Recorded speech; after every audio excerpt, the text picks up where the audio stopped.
అదెక్కడ అమ్ముతారు? హ, ఏంటది? అపాయింట్మెంట్. అపాయింట్మెంట్ అంటే అదొక రకమైన అపాయింట్మెంట్ కాదు. సార్ని కలవాలంటే ముందస్తుగా తీసుకునే అనుమతి పత్రం అది. అదేం తీసుకోలేదు కానీ మా తమ్ముడు శివ ఇక్కడ బీకాం చదువుతున్నాడు. వాడిని కాలేజ్ నుంచి పంపించేశారు. దాని గురించి ఒకసారి మాట్లాడదామని వచ్చాను. ఓ, ఆ విషయమా? అయితే శనివారం రండి, ఆ రోజు సార్ మాట్లాడతారు. ఈ రోజు ఆయన మూలవ్రతమా? ఏమండి? అలా కాదు తాత. తనకి ఎల్లుండి నుంచి పరీక్షలు ఉన్నాయి కదా. ఈ రోజు మాట్లాడితేనే తను పరీక్ష రాయడానికి కుదురుతుంది. ఏదో ఒకటి చేసి సార్తో మాట్లాడించండి. మిమ్మల్ని చూస్తుంటే మంచితనానికి చొక్కా ప్యాంట్ వేసినట్టున్నారు. ఆ, ఆ, సరే ఉండండి, నేను వెళ్ళి సార్తో మాట్లాడొస్తాను.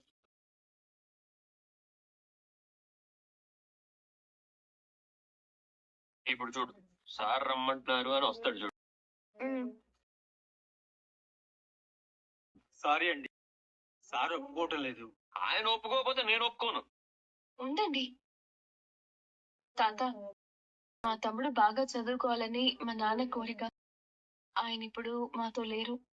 వీడేమో చదువుకోకుండా ఇంట్లో ఖాళీగా ఉంటే పైన మా నాన్న బాధపడతారు. కొంచెం అర్థం చేసుకోండి. మీరు చెప్పేది నాకు అర్థమవుతుందమ్మా, కానీ మళ్ళీ మళ్ళీ నేను మా సార్ దగ్గరికి వెళ్తే నేను బాధపడాల్సి వస్తుంది. తిడతారా? నన్ను మెడబట్టి బయటికి గెంటేస్తారు. మీరు వెళ్ళండి. మీనా రా.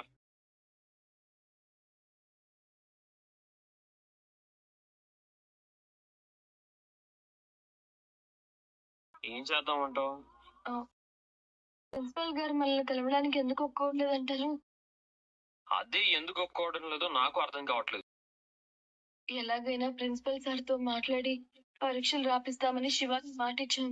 ఇప్పుడు కుదరదంటే శివ బాధపడతాడేమోనండి. ఏమండి? సార్ సార్ సార్ సార్ అయ్యో, సార్, అయ్యో, ఆగండి సార్, ఎక్కడికి వెళ్తున్నారు? అదిగో సార్ బయటికి వెళ్తున్నారు కదా, పనిలో పని మాట్లాడేస్తాం. సార్, మీకు ఒకసారి చెప్తే అర్థం కదా. సార్ కుదరదు అన్నారంటే కుదరదే. ఇప్పుడు ఫ్రీగానే ఉన్నారు కదా. సార్, సార్ ఏదో పని మీద వెళ్తున్నారు. దయచేసి మీరు వెనక్కి వెళ్ళిపోండి, మీకు దండం పెడతాను. శివ భవిష్యత్తు గురించి ఆలోచిస్తేనే భయంగా ఉందండి. తాత, ఏ మాటకి ఆ మాట చెప్పుకోవాలి. మనం అందరం మధ్యతరగతి వాళ్ళం.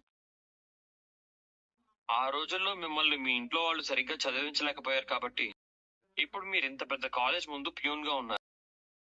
అదే మీరు బాగా చదువుకొని ఉంటే ప్రిన్సిపల్ గారి లాగా లోపల ఏసీ రూమ్ లో కూర్చునేవాళ్ళు కదా. అయితే ఇప్పుడు నన్ను వెళ్ళి చదువుకొని ప్రిన్సిపాల్ అవ్వమంటారా? అవసరం లేదు. మా బామ్మర్దికి నీకొచ్చిన పరిస్థితి రాకుండా ఉండేలా చేస్తే చాలు. అయితే ఇప్పుడు నన్ను ఏం చేయమంటారండి? వాడి భవిష్యత్తు నీ చేతుల్లో పెడుతున్నాను. నువ్వేదో ఒకటి చేసి ప్రిన్సిపల్ ఒప్పించు.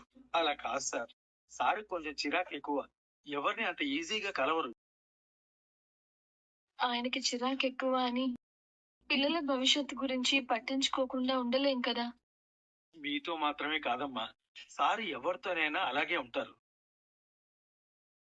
ఈ కాలేజీలో పిల్లలు ఎవరైనా తప్పు చేస్తే ఇక వాళ్ళ పని అయిపోయినట్టు. అంటే ఇప్పుడు శివ పరీక్షలు రాయలేడంటారా? రాయకుండా ఎందుకుంటాడు? తాత, ఒకసారి వెళ్ళి మాట్లాడండి తాత. వెళ్ళి మాట్లాడాలని నాకు కూడా ఉంది. కాకపోతే ఈ రోజు ఉదయం ఒక ఫైల్ ఇవ్వడానికి వెళ్ళాను. ఆ ఫైల్ మారిపోయింది. ఇక అంతే, కోపంతో విసిరి ఆ ఫైల్ మొహం మీద కొట్టారు. అప్పటి నుంచి నేను ఇప్పటిదాకా ఏ విషయం గురించి మాట్లాడలేదు. మొదటిసారి ఇందాక మీకోసమే వెళ్ళాను. మళ్ళీ మళ్ళీ నన్ను బలవంత పెట్టకండి. ఇదిగో మీ డబ్బులు. ఒక మనిషి అయి ఉండి సాటి మనిషి గురించి ఆలోచించకుండా ఎలా ఉండగలుగుతున్నారు ఆయన? నాకు అర్థం కాదు. నువ్వు తీసుకో తాత. సార్, సార్ ఇంతకు ముందు చాలా మంచివారు. అందరితో చాలా నవ్వుతూ సరదాగా ఉండేవారు. అయితే అతనికి ఒక కూతురు ఉండేది. చాలా బాగా చదువుకునేది. చాలా కట్నం ఇచ్చి పెళ్లి చేశారు. కానీ ఆ అమ్మాయిని పెళ్లి చేసుకున్న వాడికి మందు అలవాటు ఉంది. ఈ రోజుల్లో మందు తాగడం అనేది సహజమే కదా. అంటే అందరూ తాగుతున్నారు కదా అని చెప్తున్నాను. అయితే ఆ అమ్మాయిని చేసుకున్నవాడు ఎప్పుడూ తాగుతూనే ఉండేవాడు. పాపం ఆ అమ్మాయిని చాలా కొట్టేవాడట. పెళ్ళైన 3 నెలలకే ఆ అమ్మాయి తిరిగి పుట్టింటికి వచ్చేసింది. ఇక ఆ బాధలో సార్ ఇలా అయిపోయారు. అంతే తప్ప ఆయనకి ఎవరి మీద కోపం లేదు. బాగా చదువుకునే పిల్లలంటే ఆయనకు చాలా ఇష్టం. వాళ్ళ చదువులకు కూడా ఆయన సహాయం చేస్తారు. ఏ కూతురైనా పుట్టింటికి తిరిగి వచ్చిందంటే ఏ తండ్రికైనా ఎలా ఉంటుంది చెప్పండి. అందుకే కుదరదు అంటున్నాను. వెళ్ళండి. మాదే పెద్ద సమస్య అనుకుంటే ఇది ఇంకా పెద్ద సమస్య. ఇప్పుడు ఏం చేయాలి? ఈ తాగుడు వల్ల చూసారా ఎన్ని సమస్యలు. నన్ను ఉద్దేశించి మాట్లాడు. నేను మానేసి చాలా రోజులైంది. తాత, ఓ పని చేయొచ్చా? మీ ప్రిన్సిపల్ గారిని బయట ఎక్కడైనా కలవచ్చా? ఆ అవకాశమే లేదు. ఆయన ఎవరింటికి వెళ్ళరు, ఎవరిని కలవరు. ఇదిగో మీ డబ్బులు తీసుకోండి. తాత, ప్రిన్సిపల్ గారి ఇల్లు ఎక్కడ? ఎందుకు? ఆయన ఎవరితోనూ మాట్లాడరన్నారు కదా. మా బాధ లెటర్ రూపంలోనైనా ఆయనకి అందేలా చేస్తాం. అప్పుడైనా ప్రిన్సిపల్ మా అర్జీని అర్థం చేసుకుంటారేమో అని. ఆ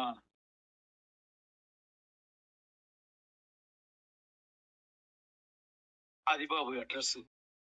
థ్యాంక్స్ తాత. ఇదంతా జరిగే పని అంటారా? ఏ పనైనా జరుగుద్ది, కానీ ఏ రూట్ లో వెళ్తే జరుగుద్దో కనిపెట్టడం ముఖ్యం. అది నేను చూసుకుంటాను. పద.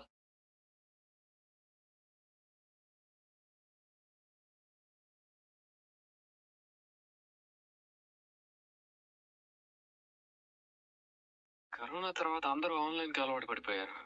షోరూమ్స్ దాకా వచ్చి ఎవ్వరూ ఏమీ కొనట్లేదు. ఇలాగే ఉంటే నేను ఇంకెప్పటికీ ఎదగలేను. ఏదో ఒకటి చేసి పెద్దోడినవ్వాలి. సార్, మా అత్త కూతురు పెద్ద మనిషి అయింది సార్. తను కూడా ఏదైనా బిజినెస్ చేస్తుంది. సార్, పెద్ద మనిషి అంటే మీరు అనుకున్న పెద్ద మనిషి కాదు సార్. మెచ్యూర్ అయింది సార్. ఓ, అయితే ఇప్పుడు ఆ ఫంక్షన్ కి నేను వచ్చి ఒక తోటలో ఒక కొమ్మకి ఓ పువ్వు పూసింది అని పాట పాడమంటావా? పాట నేను పాడతాను సార్. మీరు డబ్బులు ఇస్తే చాలు. ఏయ్, ఇక్కడ నాకే ఈఎంఐలు కట్టుకోవడానికి దిక్కు లేదు, నీకెలా ఇస్తాను? అసలు నీకెందుకు ఇవ్వాలరా? నేను మీ సేల్స్ మెన్ కదా సార్, ఇంకెవరు ఇస్తారు? రేయ్, అసలు ఎప్పుడైనా ఏదైనా అమ్మావరా? అసలు అమ్మినట్టు గుర్తుందా? మీ షోరూమ్ వాస్తు మీ జాతకం అలా ఉంటే నేనేం చేస్తాను సార్? ఇప్పుడు నన్నేం చేయమంటావు? నాకు డబ్బులు ఇస్తే వచ్చేటప్పుడు మీకు రిటర్న్ గిఫ్ట్ తీసుకొని వస్తాను. నాకు రిటర్న్ గిఫ్ట్ వద్దు, నువ్వు తిరిగి రాను వద్దు. నువ్వు వెళ్ళి ఎన్నో రంగుల పువ్వు, ఎండ కన్నే ఎరుగని పువ్వు, సుందరమైన పువ్వు, పలు సుగుణాలున్న పువ్వు అని పాట పాడుకోపో. ఏ గుడిలో అడుగు పెట్టునో దేవుడు చల్లగా చూడాలి, ఆ పువ్వుకు పూజలు చేయాలి. జీతాలు ఇచ్చే వాళ్ళని జీతాలు తీసుకునే వాళ్ళు ఎటకారం చేసే రోజులు వచ్చాయి. టైం రా time. Hi bro, how are you bro? ఏంటి బ్రో, నన్ను గుర్తుపట్టలేదా? ఆ రోజు నాకు లాటరీ కలిసాక నీ దగ్గర వస్తువులు కొంటానని వచ్చానుగా. That's me bro. నువ్వు ముందు బ్రో అనడం మానే. ఓకే డ్యూడ్, ఎలా ఉంది వ్యాపారం? నా సంగతి వదిలే, నువ్వేంటి మళ్ళీ వచ్చావు?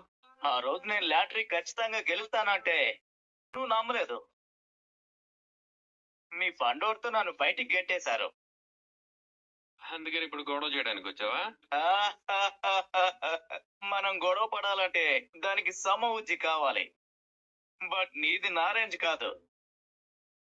యు నో సంథింగ్, ఆ రోజు నేను నీకు చెప్పినట్టు నాకు కోట్లు వచ్చాయి. లాటరీలోనా? కాదు, లూటీలో. ఇంకెక్కడి నుంచి వస్తాయి బ్రో?